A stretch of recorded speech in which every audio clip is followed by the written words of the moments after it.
Malam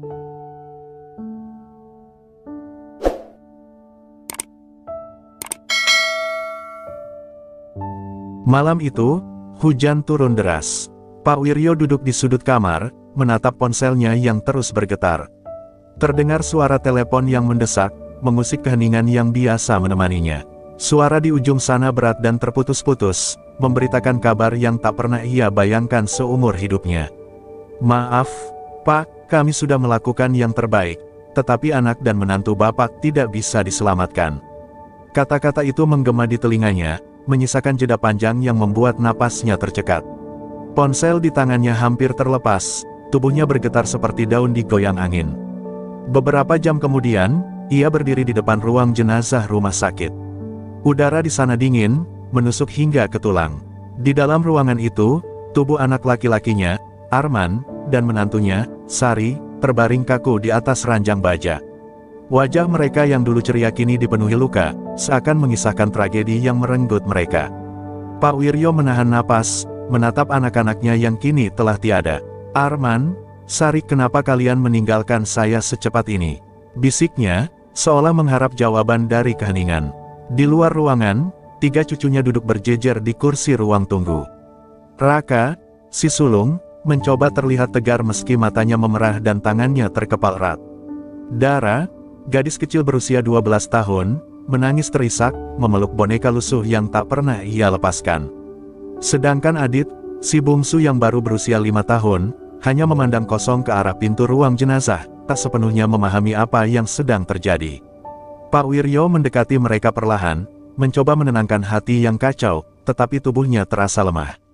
"Ayo, kita pulang," kata Pak Wiryo lirih, meski suara itu terdengar berat baginya. Ketiga cucunya menatapnya dengan pandangan yang berbeda-beda, Raka yang penuh amarah, Dara yang terselubung kesedihan, dan Adit yang kebingungan. Mereka berjalan keluar dari rumah sakit dengan langkah gontai. Dunia mereka kini tak lagi sama, kehilangan itu seperti jurang besar yang tak bisa dijembatani. Sesampainya di rumah, keheningan menyelimuti mereka. Rumah besar yang dulunya penuh tawa kini terasa hampa. Di ruang tengah, foto keluarga yang terpajang di dinding seakan menyaksikan kehancuran mereka. Pak Wiryo duduk di kursi tua, menunduk, memikirkan bagaimana ia harus melanjutkan hidup. "Apa yang harus saya lakukan? Bagaimana saya bisa menjaga mereka?" pikirnya. Tubuhnya semakin terasa berat, seiring dengan beban tanggung jawab yang kini ia pikul seorang diri. Raka, tanpa berkata sepatah pun, masuk ke kamar dan membanting pintu. Dara duduk di lantai ruang tamu sambil memeluk bonekanya erat-erat, masih menangis tanpa henti. Sementara itu, Adit berdiri di samping Pak Wiryo, menarik-narik lengan kakeknya. "Kakek, Mama sama Papa kemana? Mereka kapan pulang?" tanyanya dengan suara polos, membuat hati Pak Wiryo terasa seperti ditusuk pisau. Ia berusaha menjawab, tetapi suaranya hilang. Ia hanya memeluk Adit erat, berharap bocah kecil itu tidak merasakan betapa goyahnya dirinya saat ini. Malam semakin larut, tetapi tidak ada yang bisa tidur. Pak Wiryo mencoba menelepon beberapa kerabat untuk meminta dukungan, tetapi tak ada jawaban. Dalam keheningan malam itu, ia berdiri di depan jendela, memandang keluar. Hujan yang turun tadi sore telah reda, meninggalkan aroma tanah basah yang samar. Ia memejamkan mata dan berdoa, memohon kekuatan untuk menjalani hari-hari ke depan. "Tuhan, jangan biarkan saya menyerah. Demi mereka, saya harus kuat," ucapnya dalam hati. Ketika pagi tiba, Pak Wiryo akhirnya membuat keputusan besar. Ia memutuskan membawa ketiga cucunya kembali ke desanya, tempat ia tinggal selama ini. Di sana, ia berharap bisa memberikan kehidupan yang lebih baik untuk mereka, jauh dari kenangan pahit yang mengelilingi rumah ini. Meski berat, ia percaya ini adalah langkah pertama untuk membangun kembali keluarga kecilnya yang telah hancur. Namun, di balik tekadnya, ia menyadari satu hal, perjalanan ini tidak akan mudah. Kereta api yang mereka tumpangi melaju perlahan meninggalkan hiruk-pikuk kota. Suara roda besi yang bergesekan dengan rel terdengar monoton, seolah menyuarakan kepedihan yang mereka rasakan. Pak Wiryo duduk di kursi dekat jendela, menatap kosong keluar, sementara Raka, Dara, dan Adit duduk berjajar di depannya. Tak ada percakapan, hanya diam yang menyesakkan. Dara sesekali menyeka air mata, sementara Adit terlelap di pangkuan kakaknya. "Raka, Dengan pandangan tajam keluar jendela, tampak tenggelam dalam pikirannya. Ketika kereta tiba di stasiun kecil di desa, langit telah berubah jingga. Pak Wiryo menggandeng tangan Adit yang masih mengantuk, sementara Raka dan Dara membawa tas mereka masing-masing. Perjalanan menuju rumah tua itu diwarnai keheningan canggung. Jalanan setapak yang dipenuhi pepohonan dan udara desa yang segar tidak mampu menghapus beban yang mereka rasakan. Sesampainya di depan rumah, Pak Wiryo berhenti sejenak, memandang bangunan kayu sederhana itu. "Ini rumah kita sekarang," katanya lirih. Rumah tua itu tampak lapuk, dengan cat dinding yang terkelupas dan jendela yang berderit saat dibuka. Raka menghela napas panjang, menatap skeptis ke arah ruangan yang kini akan menjadi kamarnya. "Jadi, kita harus tinggal di sini?" tanyanya, suaranya penuh nada protes. Pak Wiryo hanya mengangguk. "Ini mungkin tidak seperti rumah kita dulu, tapi kita akan membuatnya menjadi tempat yang nyaman," jawabnya, mencoba terdengar optimis. Namun, ia tahu, tak mudah membangun harapan di atas reruntuhan kesedihan. Malam itu, Pak Wiryo sibuk membereskan barang-barang sementara cucu-cucunya berusaha menyesuaikan diri. Dara membantu membersihkan dapur meski matanya masih sembab. "Kakek, kenapa semua ini harus terjadi?" tanyanya pelan. Pak Wiryo berhenti sejenak, menatap cucunya dengan mata yang mulai berkaca-kaca. "Terkadang, kita tidak bisa memilih apa yang terjadi, Dara. Tapi kita selalu bisa memilih bagaimana kita menjalani hidup setelahnya," jawabnya dengan suara bergetar. Raka, yang berada di kamar sebelah, mendengar percakapan itu dari balik dinding. Ia mengepalkan tangan, merasa marah pada segalanya, pada keadaan, pada takdir, bahkan pada kakeknya yang menurutnya tak cukup kuat untuk mengubah situasi. Ia memukul tembok kayu dengan pelan, menahan kemarahan yang memuncak. Sementara itu, Adit mulai rewel karena ingin kembali ke rumah lamanya. "Aku mau mama," rengeknya, membuat Dara kembali menangis. Pak Wiryo hanya bisa memeluk Adit erat-erat, berusaha menahan air matanya sendiri.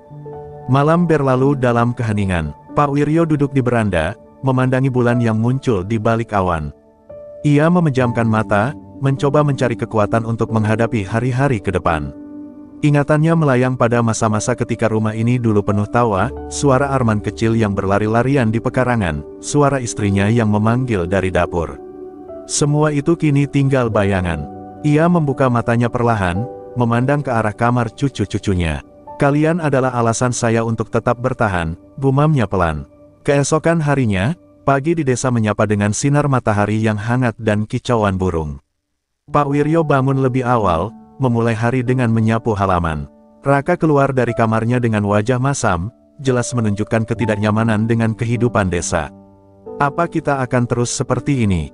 tanyanya tajam. Pak Wiryo menatapnya sebentar, lalu berkata, "Kita tidak punya pilihan lain, Nak. Ini rumah kita sekarang. Tapi percayalah, semuanya akan membaik." Kata-kata itu tidak menggoyahkan Raka, tetapi Dara, yang mendengar dari pintu dapur, merasakan sedikit kehangatan di dalam hatinya. Hari itu menjadi awal yang baru bagi keluarga kecil mereka. Meski penuh dengan kesedihan dan ketidakpastian, ada seberkas harapan yang perlahan muncul. Pak Wiryo tahu, perjalanan ini akan penuh tantangan, tetapi ia bertekad untuk memberikan kehidupan yang layak bagi cucu-cucunya. Di dalam hatinya, ia memohon kekuatan dari Yang Maha Kuasa, percaya bahwa selama mereka tetap bersama, segalanya mungkin untuk dihadapi. Pagi itu, kehidupan baru mereka dimulai. Pak Wiryo membangunkan cucu-cucunya lebih awal dari biasanya. Udara desa yang dingin menyambut mereka, bersama suara ayam berkokok dari kejauhan. Raka terlihat malas-malasan saat duduk di meja makan sederhana, sedangkan Dara berusaha membantu kakeknya menyiapkan sarapan. "Kita makan sederhana saja pagi ini, ya. Nasi jagung dan sambal. Nanti sore kakek coba cari ikan di sungai," ujar Pak Wiryo dengan senyum tipis. Raka memandangi makanannya dengan raut kecewa. "Ini jauh dari apa yang biasa kita makan di kota," gumamnya pelan, tetapi cukup keras untuk didengar. Setelah sarapan, Pak Wiryo mengajak mereka berjalan-jalan keliling desa. Dara tampak menikmati pemandangan ladang hijau yang luas, tetapi Raka terus mengeluh. "Kakek, apa gunanya melihat ladang ini? Aku punya tugas sekolah yang harus dikerjakan, dan di sini bahkan tidak ada sinyal internet." Protesnya. Pak Wiryo berhenti melangkah, lalu menatap Raka dengan mata yang penuh kesabaran. "Raka, hidup di desa itu berbeda. Tidak ada internet, tapi ada hal-hal lain yang bisa kau pelajari di sini. Nanti, kau akan mengerti, jawabnya. Raka hanya mendengus, lalu berjalan menjauh. Sore harinya, Dara membantu Pak Wiryo di dapur sementara Adit bermain di halaman dengan mainan kayu sederhana yang dibuatkan kakeknya. Suasana damai itu pecah ketika Raka kembali dari ladang dengan wajah kesal. Aku tidak bisa melakukan apapun di sini. Semua serba sulit, teriaknya. Pak Wiryo hanya diam, membiarkan Raka meluapkan emosinya. Dara mencoba menenangkan kakaknya, tetapi Raka menepis tangannya. Kita tidak seharusnya tinggal di sini. Ini bukan tempat kita, ucapnya sebelum masuk ke kamarnya dan membanting pintu. Pak Wiryo menghela napas panjang, menyadari bahwa Raka adalah yang paling sulit menerima perubahan ini. Ia duduk di beranda, memandang ke arah sawah yang mulai gelap oleh bayangan senja. Dalam hatinya, ia merasa bersalah karena tidak mampu memberikan kehidupan yang lebih baik untuk cucu-cucunya. Apa aku cukup kuat untuk mereka? Tanyanya pada dirinya sendiri. Ia tahu, jawabannya ada pada waktu dan usahanya untuk memperbaiki keadaan. Malam tiba, dan suasana rumah kembali sunyi. Dara mendekati kakeknya yang sedang duduk di kursi tua. Kakek, Raka hanya butuh waktu. Dia pasti akan terbiasa, ucap Dara dengan nada lembut. Kata-kata itu membuat hati Pak Wiryo sedikit lega. Ia tersenyum kecil, lalu mengusap kepala cucunya. Kamu benar, Dara. Kakek akan mencoba lebih sabar. Kita semua harus belajar menerima ini, balasnya. Keesokan harinya, Pak Wiryo mengajak Raka untuk membantunya di kebun. Awalnya, Raka menolak mentah-mentah. Namun, setelah dibujuk, ia akhirnya ikut. Di kebun, mereka menanam cabai dan sayuran. Tanaman ini butuh kesabaran, sama seperti hidup, Raka. Kalau kau rawat dengan baik, kau akan melihat hasilnya, ujar Pak Wiryo. Raka tidak menjawab, tetapi ia diam-diam memperhatikan kakeknya yang terus bekerja meskipun tangannya gemetar karena usia. Ada rasa kagum yang perlahan tumbuh di hatinya, meski ia belum mengakuinya. Sementara itu, Dara mulai akrab dengan tetangga yang usianya sebaya. Ia membantu mereka membuat kue tradisional, sesuatu yang belum pernah ia lakukan di kota. Adit, meski masih sering merengek ingin pulang, mulai menikmati bermain di pekarangan yang luas. Hari itu, ada sedikit kehangatan di rumah mereka, meskipun Raka tetap menjaga jarak. Pak Wiryo merasa ada secercah harapan di tengah kesulitan yang mereka hadapi. Di malam harinya, saat semua sudah tidur, Pak Wiryo menulis sesuatu di buku catatannya. Ia mencatat pengeluaran harian mereka dan membuat rencana untuk memperbaiki rumah yang mulai rapuh. Kehidupan ini memang tidak mudah, tulisnya, tapi selama kita bersama, saya percaya segalanya akan membaik. Dengan keyakinan itu, ia memejamkan mata, mempersiapkan dirinya untuk hari berikutnya yang penuh tantangan. Pagi itu, langit tampak kelabu, dan angin dingin bertiup lembut di desa. Pak Wiryo bangun lebih awal dari biasanya, berharap bisa menyelesaikan pekerjaan di kebun sebelum hujan turun. Ia mengajak Raka untuk ikut, tetapi anak itu menolak dengan alasan masih lelah. Dara dan Adit juga tidak banyak bicara pagi itu, meski biasanya Dara akan menemani kakeknya bekerja. Ketegangan perlahan terasa di antara mereka, seperti badai yang sedang bersiap datang. Pak Wiryo tahu, ada sesuatu yang harus segera ia lakukan untuk mempersatukan keluarganya sebelum semuanya runtuh. Saat tengah mencangkul tanah di kebun, Pak Wiryo melihat seorang tetangga mendekat. Bu Rini, wanita parubaya yang tinggal tidak jauh dari rumah mereka, membawa sekeranjang ubi hasil panennya. Pak Wiryo, ini untuk cucu-cucu. Mereka pasti belum terbiasa makan dari kebun sendiri, katanya sambil tersenyum. Pak Wiryo menerima pemberian itu dengan terima kasih yang tulus. Namun, di dalam hatinya, ia merasa semakin berat. Ia sadar, bantuan ini adalah tanda bahwa orang-orang sekitar mulai memahami kesulitan yang ia alami. Ketika kembali ke rumah, Pak Wiryo mendapati Adit menangis di ruang tamu. Dara tampak bingung menenangkan adiknya yang memegang pecahan piring di tangannya. Dia mencoba mengambil piring dari rak tinggi. Kek, aku sudah bilang tunggu aku, tapi dia tidak mau dengar, kata Dara dengan nada panik. Pak Wiryo segera mengambil kotak P3K dan mengobati luka kecil di tangan Adit. Saat membalut luka itu, ia menatap mata cucunya yang basah oleh air mata. Adit, kalau butuh sesuatu, bilang ke kakek atau kakakmu. Jangan mencoba melakukannya sendiri, ya, katanya lembut. Adit mengangguk sambil terisak, tetapi Pak Wiryo tahu, ini bukan hanya tentang piring yang pecah. Hari itu, setelah makan siang, Raka akhirnya keluar dari kamarnya. Dengan wajah masam, ia berkata, "Kakek, aku tidak bisa terus seperti ini. Aku mau kembali ke kota. Aku bisa tinggal dengan teman-teman, atau mencari tempat lain. Di sini aku tidak punya apa-apa." Kata-kata itu menusuk hati Pak Wiryo seperti belati. Dara menatap kakaknya dengan air mata mulai menggenang, sementara Adit memeluk bonekanya erat-erat. "Raka, kita keluarga. Dalam keadaan apapun, kita harus tetap bersama," ucap Pak Wiryo dengan suara tenang, meski hatinya bergolak. Namun, Raka tidak peduli. Ia mengambil tasnya dan berjalan keluar rumah tanpa berpikir panjang. Dara mengejar, berusaha menghentikannya. "Kak, jangan pergi. Kita butuh kamu di sini," teriaknya dengan suara parau. Raka berhenti sejenak, menoleh, tetapi ia tidak menjawab. Dengan langkah cepat, ia meninggalkan rumah, meninggalkan kekosongan yang sulit dijelaskan. Pak Wiryo duduk di kursi tua di beranda, memandang punggung cucunya yang semakin jauh. "Biarkan dia pergi, Dara," katanya perlahan. "Kadang, seseorang harus belajar dengan caranya sendiri." Malam itu, suasana di rumah semakin sunyi. Dara terus menangis di kamarnya, merasa kehilangan figur kakaknya yang selama ini ia andalkan. Adit pun bertanya berulang kali, "Kapan Kak Raka pulang?" Pertanyaan itu membuat Pak Wiryo hanya bisa terdiam. Ia merasa gagal sebagai seorang kakek, tetapi ia tahu, ia tidak bisa membiarkan perasaan itu menguasainya. Ia duduk di depan kamar Dara, mengetuk pintu pelan. "Dara, maafkan kakek kalau semuanya terasa sulit.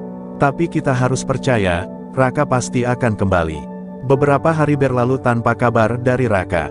Dara mulai belajar menerima keadaan, meski hatinya masih dipenuhi kekhawatiran.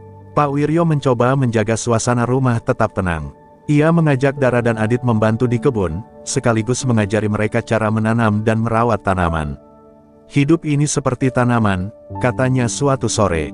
"Kadang kita harus bersabar untuk melihat hasilnya. Dan saat hasil itu datang, kita akan merasa semua usaha kita terbayar." Kata-kata itu menanamkan harapan kecil di hati Dara, meski ia belum sepenuhnya bisa melupakan kepergian kakaknya. Di malam yang gelap dan dingin, suara ketukan di pintu membangunkan mereka. Dara membuka pintu perlahan, dan ia terkejut melihat Raka berdiri di sana, basah kuyup oleh hujan. "Aku tidak tahu harus kemana lagi," ucap Raka dengan suara bergetar. Pak Wiryo segera memeluk cucunya tanpa berkata apa-apa. Dara dan Adit ikut memeluk kakaknya, menciptakan kehangatan yang telah lama hilang. Di balik semua kesedihan, malam itu menjadi awal baru bagi keluarga kecil mereka, karena mereka sadar, hanya dengan bersatu, mereka bisa menghadapi apapun. Pagi itu, setelah pertemuan kembali yang mengharukan, suasana rumah terasa lebih hangat. Raka bangun lebih awal dari biasanya dan duduk di meja makan, menunggu sarapan. Dara yang baru keluar dari kamar terkejut melihat kakaknya duduk diam sambil memandangi jendela. "Kak, sudah lama aku tidak lihat kamu seperti ini," ucap Dara sambil membawa piring nasi ke meja. Raka tersenyum kecil, tetapi tidak berkata apa-apa. Di sudut dapur, Pak Wiryo memandangi mereka dengan lega, berharap momen ini adalah awal dari perubahan yang lebih baik. Setelah sarapan, Pak Wiryo mengajak mereka bertiga ke kebun. "Hari ini kita menanam bibit baru. Ini adalah bibit cabai yang tetangga kita berikan kemarin," ujarnya. Adit tampak antusias, meskipun tangannya masih kecil untuk mencangkul. Dara membantu kakeknya mengatur bibit, sementara Raka hanya berdiri di sisi kebun, memandangi mereka. Namun, ketika melihat Adit yang kesulitan menggali lubang, Raka akhirnya turun tangan. "Sini, biar aku saja," katanya. Adit tersenyum lebar dan menyerahkan cangkulnya. Itu adalah momen kecil, tetapi cukup untuk membuat Pak Wiryo merasa ada kemajuan. Saat siang menjelang, mereka semua berkumpul di beranda untuk beristirahat. Pak Wiryo membawa teh hangat dan pisang goreng yang dibuat Dara. "Raka, bagaimana hidup di kota selama kamu pergi?" tanya kakeknya hati-hati. Raka terdiam sejenak, lalu menjawab dengan suara pelan, "Tidak seperti yang aku bayangkan, Kek. Teman-teman yang dulu aku pikir bisa membantuku ternyata sibuk dengan urusan masing-masing. Rasanya, aku tidak punya tempat di sana." Ia menunduk, berusaha menyembunyikan rasa malu di balik kata-katanya. Pak Wiryo mengangguk dengan pengertian. "Kadang, Kita harus tersesat dulu untuk menemukan jalan yang benar, ujarnya bijak. Sore harinya, hujan turun dengan deras, membuat mereka terkurung di dalam rumah. Untuk mengisi waktu, Dara mengusulkan permainan sederhana, bercerita tentang hal-hal yang membuat mereka bahagia. Adit langsung bercerita tentang mainan kayunya yang dibuat Pak Wiryo. Aku mau belajar buat sendiri, Kek. Biar nanti aku bisa bikin lebih banyak, katanya penuh semangat. Dara berbagi tentang kegembiraannya belajar memasak, dan bagaimana ia ingin mencoba resep-resep baru.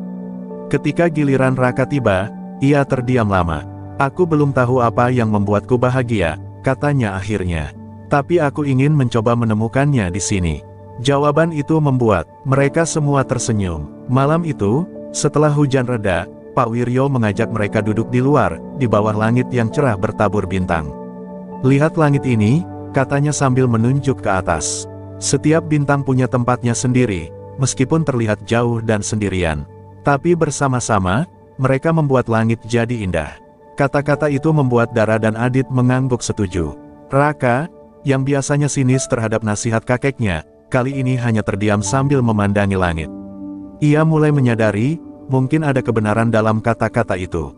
Hari-hari berikutnya, keluarga kecil mereka perlahan menemukan ritme baru. Dara semakin mahir membantu di dapur, bahkan mencoba menjual kue buatannya ke tetangga. Adit belajar membuat mainan kayu sederhana dengan bimbingan kakeknya. Dan Raka, meskipun masih enggan sepenuhnya terlibat, mulai ikut membantu di kebun tanpa diminta. Ia juga mencoba berbicara lebih banyak dengan Pak Wiryo, menanyakan hal-hal kecil seperti cara menanam atau merawat tanaman. Perubahan kecil itu cukup membuat Pak Wiryo merasa usahanya tidak sia-sia. Suatu sore, saat mereka bekerja di kebun, seorang tetangga datang membawa kabar bahwa pasar desa akan mengadakan festival mingguan. Pak Wiryo melihat ini sebagai peluang untuk memperkenalkan cucu-cucunya pada kehidupan desa yang sesungguhnya. Kita akan ikut, membawa hasil kebun dan kue-kue Dara, katanya dengan penuh semangat. Dara tampak antusias, begitu juga Adit. Namun, Raka masih ragu. Aku tidak tahu harus melakukan apa, katanya. Pak Wiryo menepuk pundaknya sambil tersenyum. Cukup ikut, dan lihat apa yang bisa kau pelajari. Festival itu menjadi awal dari banyak perubahan besar dalam hidup mereka. Di tengah kesederhanaan dan tantangan, keluarga kecil itu mulai menemukan kekuatan baru dalam kebersamaan. Meski jalan di depan masih panjang, mereka kini memiliki keyakinan bahwa apapun yang terjadi, mereka bisa melaluinya bersama-sama. Dan di hati Raka, untuk pertama kalinya, tumbuh harapan kecil bahwa mungkin, ia bisa menemukan tempatnya di dunia yang berbeda ini. Hari festival pun tiba. Dari pagi buta, rumah kecil mereka dipenuhi kesibukan. Dara sibuk menata kue-kue yang sudah ia siapkan sejak malam sebelumnya, sementara Adit terus mengelap mainan kayu buatannya dengan telaten. Di kebun, Pak Wiryo memeriksa hasil panen yang akan dibawa. Raka, meskipun masih canggung, mulai membantu mengangkat keranjang sayur dan buah ke gerobak kecil mereka. Ayo, kalau kita telat, lapak yang bagus pasti sudah diambil orang, ujar Pak Wiryo dengan semangat. Saat mereka tiba di pasar, suasana ramai menyambut. Tenda-tenda warna-warni berbaris rapi, dan suara tawar-menawar memenuhi udara. Dara langsung sibuk menata dagangan di meja kecil yang disediakan. Adit, dengan semangat khas anak-anak, mengatur mainan kayunya dengan hati-hati. Raka berdiri di samping, memandangi orang-orang yang lalu lalang. Kak, bantu aku jualan, dong, pinta Dara sambil tersenyum. Raka awalnya ragu, tetapi akhirnya mengangguk. Ia mengambil posisi di sisi meja, mencoba membantu adiknya menarik perhatian pembeli. Pada awalnya, mereka kesulitan menarik pelanggan. Orang-orang lebih tertarik ke lapak-lapak lain yang lebih besar dan berwarna. Namun, perlahan-lahan, keuletan Dara mulai membuahkan hasil. Seorang ibu muda membeli sekotak kue, dan tak lama kemudian beberapa anak kecil menghampiri lapak mereka, tertarik dengan mainan kayu Adit. Raka, yang awalnya hanya diam, mulai belajar menawarkan barang dengan cara yang lebih ramah. Mainan ini buatan adikku sendiri, Bu. Sangat kuat dan aman untuk anak-anak, katanya kepada seorang ibu yang akhirnya membeli 2 mainan. Pak Wiryo mengamati dari kejauhan dengan senyuman kecil di wajahnya. Ia tidak menyangka, cucu-cucunya bisa menyesuaikan diri secepat ini. Namun, festival itu bukan hanya tentang berdagang. Ada perlombaan memasak di tengah pasar, dan Dara tanpa ragu mendaftarkan diri. Aku ingin mencoba, Kek, katanya penuh semangat. Pak Wiryo mendukungnya, meski ia tahu tantangan itu tidak mudah. Dara harus bersaing dengan ibu-ibu berpengalaman, tetapi ia tidak gentar. Sementara itu, Raka bertemu seorang pemuda seusianya yang mengelola lapak tanaman hias. Pemuda itu memperkenalkan diri sebagai Bayu. "Kamu baru di sini, ya?" tanya Bayu sambil tersenyum ramah. Percakapan mereka berkembang, dan Raka mulai merasa nyaman berbicara. Bayu bahkan menawarkan Raka untuk bekerja paruh waktu di kebunnya jika ia tertarik. Tawaran itu membuat Raka merenung. Mungkin ini cara aku bisa mulai berdiri sendiri di sini, pikirnya. Di sisi lain pasar, Dara berjuang menyelesaikan masakannya. Dengan tangan gemetar, ia menyajikan hidangan sederhana berupa kue talam dengan hiasan pandan. Para juri mencicipi kue itu, dan salah satu dari mereka tersenyum lebar. "Ini enak sekali, teksturnya lembut, dan manisnya pas," ujar salah satu juri. Dara tidak menyangka, namanya dipanggil sebagai salah satu pemenang. Dengan mata berbinar, ia berlari ke lapak keluarga mereka, membawa hadiah berupa alat memasak. "Kek, aku menang," teriaknya bahagia. Sore itu, ketika festival berakhir, mereka berjalan pulang dengan hati yang penuh kehangatan. Adit membawa kantong berisi uang hasil penjualan mainannya, Dara memegang erat hadiahnya, dan Raka membawa keranjang kosong yang sebelumnya penuh dengan hasil kebun. Pak Wiryo, meski lelah, merasa sangat bangga. "Hari ini, kalian sudah membuktikan bahwa kalian mampu menghadapi tantangan," katanya sambil tersenyum.